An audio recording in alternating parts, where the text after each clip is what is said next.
Hi,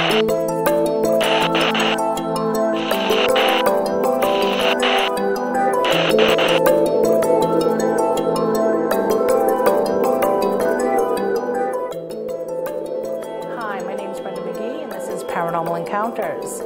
Mike Markowitz is here with me. We're going to continue our conversation, otherwise known as EVP Mike. Mike, thanks for being here. Very welcome. It's great being here. Yeah, so the first segment we talked about, you know, the EVPs, electronic voice phenomena, and things like that. Now I'd love to hear some of your stories. Do you have any good stories for us? Yep, I do. I have some crazy stories. You know, when you study these things with EVP, and I don't know why it happened. You know, things happen to me because I know a lot of people who study EVPs and they call themselves researchers, and they've been doing it for a very long time, and nothing's happened to them. You know, and it's, you know, the same scenario as myself, but why is it that I've had these interactions? There must be a varying degree of openness or closing of someone's mind or will to do so. There's something, there's a door that opens and closes with different things, I think. And for some reason, I think my mental door or something was open to allow things to happen or to make it okay to happen. I never asked for these things to happen, they just did. Right. I never have really been intuitive until I started studying the paranormal, because that's one of the things that spirits are, or we are when we pass from this world, is that you become intuitive because the past and the present are all mixed together. Everything, time is all mixed together. So the more you study that behavior, which is you know, true spirit, you start to awaken these things within you, and that's some of the things that can happen to you. And one of them is just, for instance, I woke up like on a Saturday morning. It was in the summertime, and actually no, it was in the fall. And I woke up and I saw my air conditioner fall out of the window. And I'm like, whoa, what the heck was that? And I'm like, oh my God, I better get the air conditioner. It's going to fall out the window. You know, so I go over and I grab a hold of it and I go to open the window and it falls out. Oh I'm like, I just saw that fall out, and now it just did. Just like that. Crazy. It was very crazy, but it was so crystal clear. Right. I saw into the future. So time at that point didn't matter. I had already seen it happen. Right. So if you could lock into that constantly and see the different paths that there are for all these different people, because you'll go in and out of each one, it's endless. It's an absolute endless flow, and it never stops. So once in a while you go and you take a little bite out of it, you know. Right. But this is a product of interaction, I think, with spirits. It awakens you to it, you know, to what they are like. Right. You know, but those spirits are on a different plane than what a lot of EVPs come from. Just to touch on that for a moment. Sure. I think most EVPs come from a place that I call the Great Singularity, because it's a mental state, which is like us. We're very single. We don't share our thoughts 100% with anybody. They're all our own. Right. Just like our possessions. Oh, this is my book. This is my recorder. Right. This is my microphone. These are my EVPs, right? Yeah. But in the spirit world, it doesn't have to always be like that. But when you pass over, you still have that mindset, and you're not connected with everything and everyone. Yeah. Then you're very singular, just like we are. And that's the space in between. And people do learn after a certain point to move on, which is why you don't get crowds and crowds of people as EVPs. Right. You do in another sense, where you get the recordings from that other place, which I do have a couple that are in my book. The choir-like singing, or the group of people that come in and speak as one because they're connected in a psychic connection, a mental, spiritual connection. So when they speak, everybody speaks. Right. As it comes through. That's pretty cool. I tell you, I had an experience one time that I was woken up by singing of angelic voices. There you go. And I just woke up and I was like, oh my gosh. You could hear it. You know, I could hear that. It actually woke me up. And sometimes I wait, but that was probably one of the most beautiful experiences I've ever had. That's something. Yeah. Yeah. I heard a woman sing half of Amazing Grace. I was playing around with some electronics, and different ways of ITC recording, and I had the headphones on. I was listening. All of a sudden, this woman starts singing "Amazing Grace," and I'm looking around. I take the headphones off, and I don't hear anything. I put the headphones back on. There she is singing it, and I started turning I think I had a shortwave radio I was using for an input, and I started turning the knobs, and I could hear it, and I'm like, it's not the radio. And then I ran for my recorder, and then it was gone. But that was that was one of the greater live things that I've heard. Absolutely amazing. Someone singing "Amazing Grace." There was this man that he actually made a CD. I don't remember his name. I know it's like De La Rue, and you can get it for free on YouTube, I believe, or something. But he actually recorded when he had a near-death experience. Mm-hmm. He recorded the sounds, and when I listened to that, it's the same sound that I was woken up. Yeah. And he actually caught the way he recorded it was just amazing. Has anything happened to you? Now you had a bout with your health and things like that. Yeah, absolutely. And it's a strange coincidence how it kind of ties in. It may not. I was doing an investigation in Connecticut, house that had shadow people in the basement, seen by every family member, but they basically stayed by themselves. They were in the basement. And this is my relatives, so I know they're not lying just to get me to go over there to record because... Right, they're family. Yeah. Somebody passed away, and these shadow figures burst up into the rest of the house and was scaring everybody, shaking the beds and making themselves known within the house now. Mm-hmm. So the family was scared to go to sleep. This is in-laws. So they slept in the living room. Wow. And so I was contacted by my sister, and I went down and did a recording session in there just to see if I can get some answers. Right. And I was down in the basement. I was the first and only time that I was a little strong, not really provoking, but just being a little bit more forceful, like answer my questions. Right. Don't be arrogant, answer my questions. I need to know this. And then that's when these big hands came right around my head and my neck and started squeezing, and all the blood rushed to my head like I was being held upside down. Wow. You know how you feel all the blood rushes and your eyes go like this, and you're like, ugh. I felt like that, and I was standing there, and I'm like looking around, I don't see anything, but I could feel it. And then that panic sets in, mm-hmm. And I shut the recorder off and everything. I had my microphone set up. I shut everything down. I was like, all right, see you later. And then I ended up getting neck cancer. And I don't know if it's related, probably not, because the condition that I had, the rarity of it, it was all operable. I'm fine. But it's just a coincidence. You know what, though, Mike? I've interviewed people that, I've had some guests where, they go in and they do litigations and things like that, house blessings and stuff, and they've had repercussions health-wise. Yeah, yeah. So I'm not saying, but you know what? It makes you think. That's right. What a coincidence. Right. Yeah, I agree. It's a strong coincidence. So now, what do you feel shadow people are? Getting back to that great singularity,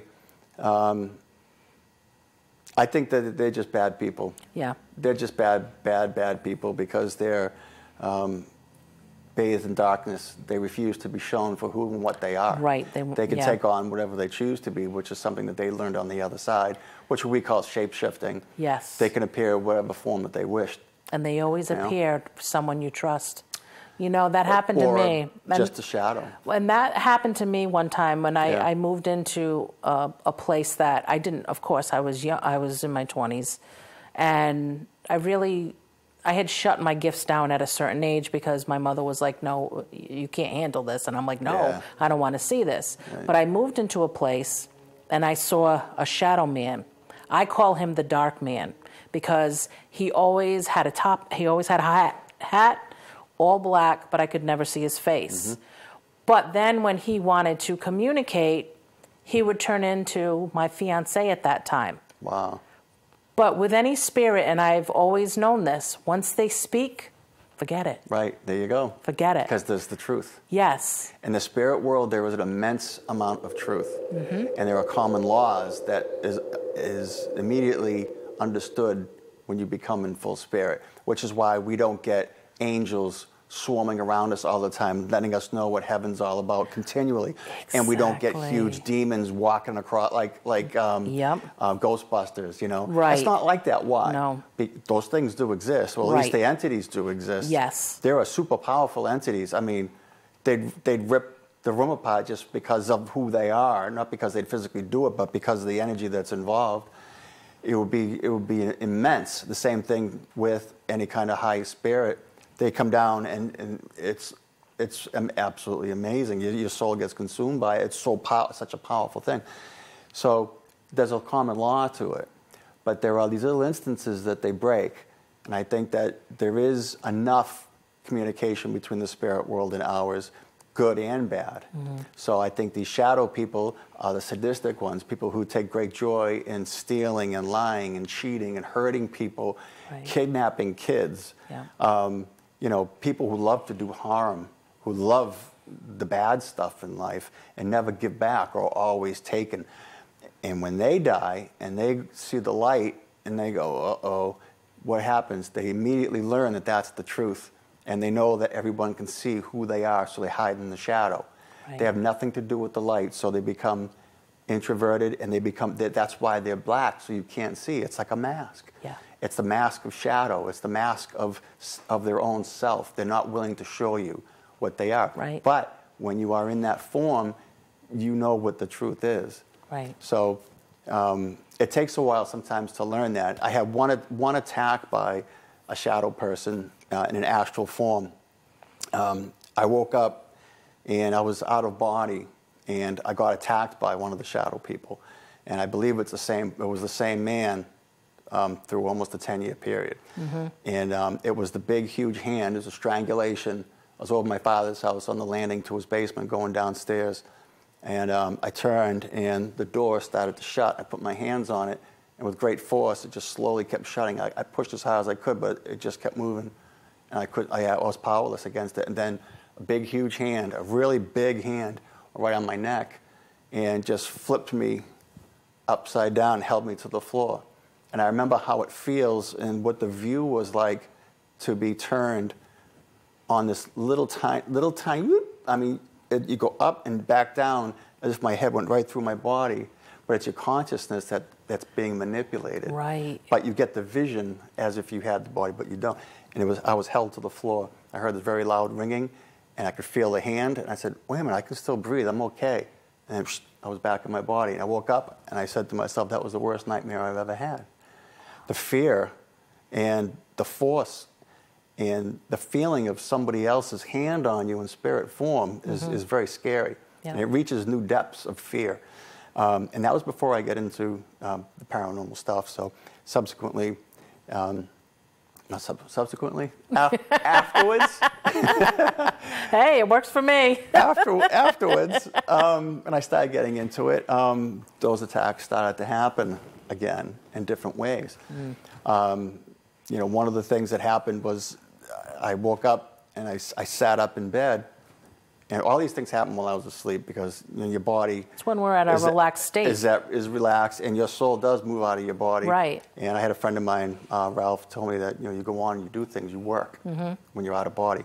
Your higher self works and you come back. But anyway, I sat up and there's the shadow at the foot of my bed. I see the man, he walks like this. I just keep my eyes on him, and all of a sudden he pulls the covers off in a split second, and he grabs my ankles and he pulls my soul right out of my body, right to the end, straight out to the end of the end of the bed. So just my head is on the very end of the bed, and that bolt of fear comes slamming into you, and the feeling of moving in a split second, a nanosecond, that speed you feel.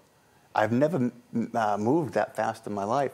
Not your physical body. Right. You don't move that fast. You'd probably rip the aorta out of your heart. Exactly. But it was a zoom, and then I just woke up with that jolt, and I was sitting like I normally would be in bed, lying in bed.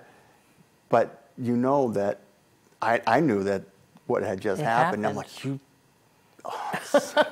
I'm like, I'm like, and your heart's racing, and you just calm down and you start to process that, It's just amazing how, how you can feel speed and how emotion is so strong on that other side. Even though you're still attached to your body somewhat, when you're on the other side, you become more spirit-like. So those emotions and the movement is tremendous. I mean, the motion is just absolutely tremendous. It can be beautiful, or it could be extremely horrifying, right, if you're being preyed upon by something. Right. And I think that represents, this person represents what hell is like. It's full of people. And these people will prey upon you like they did in life, just so that they can get some kind of fulfillment of their own desires. They're sadistic in life, they're sadistic on the other side. That's what I thought. So they like to prey on us. And I didn't realize it at the time that all that was, I'll say the word sanctioned. It was allowed to happen, right, over time. I don't know why, if that had anything to do with it, but close to 10 years, periodically, I might have had 6 or 7 of those experiences, the bad experiences. But I've also had really good experiences too, out-of-body stuff. You just wake up and all of a sudden you're somewhere else. Oh, wow. And it can be fun. Yeah. It can be amazing. The best wind, the air is almost alive itself.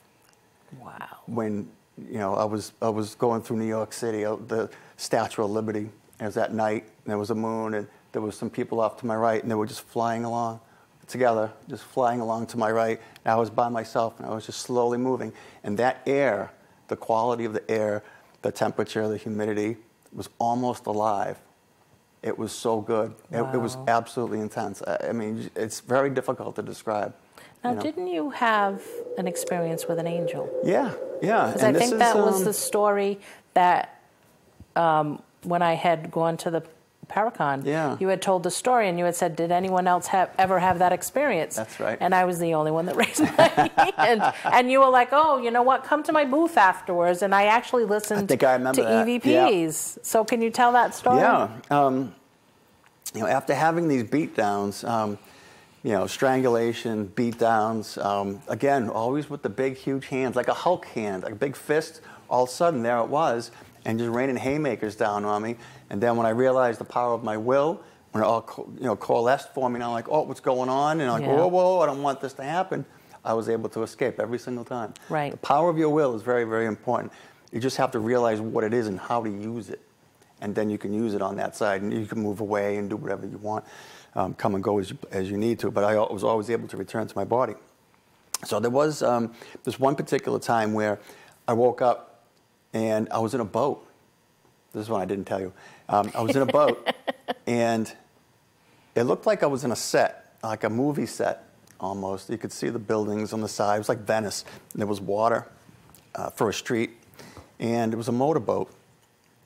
And I was sitting up front, and I could just turn my head. I never turned right around and faced the person. But I looked over my left shoulder, and there was a dark-haired woman in the back of me. And I realized that I was out of body at that point. I kind of like, oh, okay. And then she just hit the motor, and we took off, and it was exhilarating, but it filled you up with this emotion, this exhilaration emotion, like kind of like a ride, like a carnival ride, similar to that, but not quite. And I remember saying, that's exactly what I needed. That's the only time that I ever said anything on the other side, aside from screaming, like a real, from the center of the middle of your soul scream. And I had this one sentence that I said, that's exactly what I needed. It was such a thrill to feel that movement at the hands of somebody who was good. Right. It's a different feeling altogether. It's turned up to 11, but it's on the good side, just like the fear is turned up to 11. Yeah. Well, that's the emotional state of spirits. And I would imagine being in the presence of God, it's up to 20, you know what I mean? Right, yeah. So there was another experience that I had with someone who looked like one of my nieces, and felt the warm love go into my body and kind of spread out. But then I had one other experience that was separate from those ones, where I woke up and I was standing looking up, and there was almost like a rectangular vision, like a portal that was above, and as it descended, it was coming down, it opened up bigger and bigger and bigger, and there was a woman in there, a dark-haired woman. She had long hair, and it was flowing like in a slow-motion wind. And she was looking down to her side, and she smiled, and as it got to a certain point, I felt that, I'm sorry, I hit the microphone. That's okay. Right in the middle of my chest was like the love of God. And it was tremendous, and it hit, and it just spread out, and it was warmth. It had warmth to it. And it spread out through my whole body. I remember looking down on my left arm because I could feel it moving. Wow. And it just filled up, filled up, filled up, filled up, till it hit my fingertips, and it went right down my legs. And I remember standing here, and she was just there smiling. And I remember standing here, and I knew I was naked. But so was she, but I could only see from her waist up, and I couldn't see the bottom of her arms because it was cut off by the portal, the little window that I was looking into. Wow! But it didn't matter, and that's I remember reading from Swedenborg, who said that the angels that are in heaven who are naked don't even know that they're naked because it doesn't matter. Right. They are the people who they are. Right. And there's such innocence involved, and the Word of God flows through them, that when you approach them, it doesn't matter. It's kind of like if you have a splinter that's killing you, and all of a sudden here's an 18-wheeler coming straight for you with horns blowing, and it's skidding out of control. Going, I really need to get the splinter taken care of. That's what it's like. It's like your awareness of not having clothes on is completely blindsided by the experience of being there and what you are receiving. It's like, okay, that doesn't matter. Okay, what is all this? Right. Absolutely tremendous. And I came back into my body, and I just kind of sat there. I'm like, that is the most tremendous thing. Now I know what heaven is like. And then I went, oh, that's it.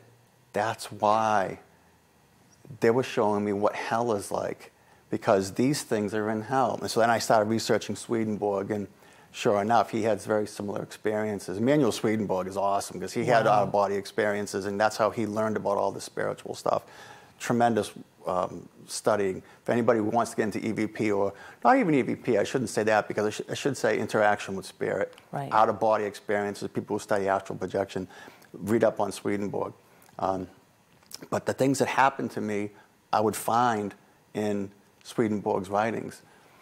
In my book, I have some angelic EVPs of what I call a unified speech, because they're people who have come together to speak, but you hear them say a sentence, but there's a lot of people who are saying it. Right. So I call that unification. And I happened to get a Swedenborg book, which is another story in itself. I think it's tremendous. I love the story. But I came across a library, and it was given to me of Swedenborg books, and so I just take one out, and I said, who is this? I start reading, and it's Swedenborg describing my recordings. He says something to the effect, I'll paraphrase, he says that if the angels so choose to speak, they can, as one rhythmic musical voice, as one, even though they're all connected. They're all connected together. And then I shut the book, and I said, he just described my unification theory. I'm like, well, the information's always the same. The information's always there. This is the way that it is. He experienced it back in the 1700s. I'm just experiencing it now. It's all the same stuff. Right. If you go there and you get the information, you can come back, you can talk about it, and that's what I do. Now, you talk with people that have had near-death experiences. Yeah, the IONS group, fantastic. The International Association for Near-Death Studies, great group of people. And it's not all near-death experiences. Some people have just had profound experiences. Right. I mean, some of the stories are just really fantastic. But after listening to them and speaking to them and their stories, And my experiences, they said, yeah, that's the way it is. Or, you know, they agree. It's like, yeah, well, I've had this experience, you know. And it just goes on. There's all these different stories with different things going on. It's just absolutely fascinating. Do you feel it's more heightened? Now, Things? yeah, it is now because there's so many people who are into ghost hunting, you know, and it's raised the awareness of the spirit world, you know, not necessarily religious, the religion, because if you go to church, I don't know how many people, I'm not a very church-going person myself, but I'm very spiritual. Right. You know? Yeah. I don't cheat. I don't lie. I don't steal. Right. I always tell the truth. Right. All those recordings I recorded, unless I say I didn't record. Right. You know, people say, "Oh, listen to this recording," and listen to it. I know they're faking it. Yeah. I know they're faking sad it is that? because I put it in my computer and I redo what they did to it. You know, I fix what they broke, and I said, "That's that person's voice." You know, so I know they're lying, and you can tell the difference in continuity with audio. Of course you can. It's like don't try to fool me. I know audio a little bit. You know? Exactly. So, just a little, right? Yeah. So it's one of those kind of funny things. It's like, why are you trying to fake it? So, yeah. So you've had quite the journey. Yeah, it's amazing. It's amazing. It's absolutely amazing. Now, I haven't had an attack since I saw the one person, I call her an angel because she was bathed in the white light. Yeah. See, that's the other thing. She was bathed in white light. Yep. The entities who would always attack me were not. They were hiding in the shadows, always darkness, always creeping up behind you. Yep. They were never in front saying, "Hey, how you doing?" Nope. Never. Always no. hiding. Yep. And I saw it in my kitchen. I had a bowl of cereal. And I was coming out of my living room into my kitchen, and there was the shadow person standing in front of me in a awakened state, which had never happened before. Yeah. So if me to you, and I stood there looking at it, and it had this white light around it, its entire body, brilliant, brilliant white light, like what the angel had been bathed in. And it was this brilliant, beautiful light, and there was a lensing on the outside of it, like it was like a portal, like looking into a hole of reality almost. And it had like this blue lensing effect on the outside of it. And I stood there looking at it, and it had a paper mask, a little rectangular piece of paper with a face drawn on it, a sinister smile of a face. It was floating in the air above its face, so I couldn't look into its eyes because now it was really here. You know, in the spirit world, it could always hide and everything, but because this was controlled by the light, which it was because it was bathed in light, right. Yet it's what it looked like was like void. Like you could, you know, throw a tennis ball into it and it would just go disappear because, I mean, it was the blackest, inkiest black. Wow. Dark space black, you know. And it just was there, and then it stayed there for about 3 or 4 seconds, and it went backwards in a perfect arc, and all that light trailed with it, and then it was gone. Wow. Well, we're going to end on that note, Mike. That was awesome. I'd love to have you back. Yeah, sure. And if anybody wants any information on EVP Mike about his book, you can email me at paranormalencounterstv9@gmail.com. And thanks for watching. Thanks, Mike. You're very welcome. Thank you.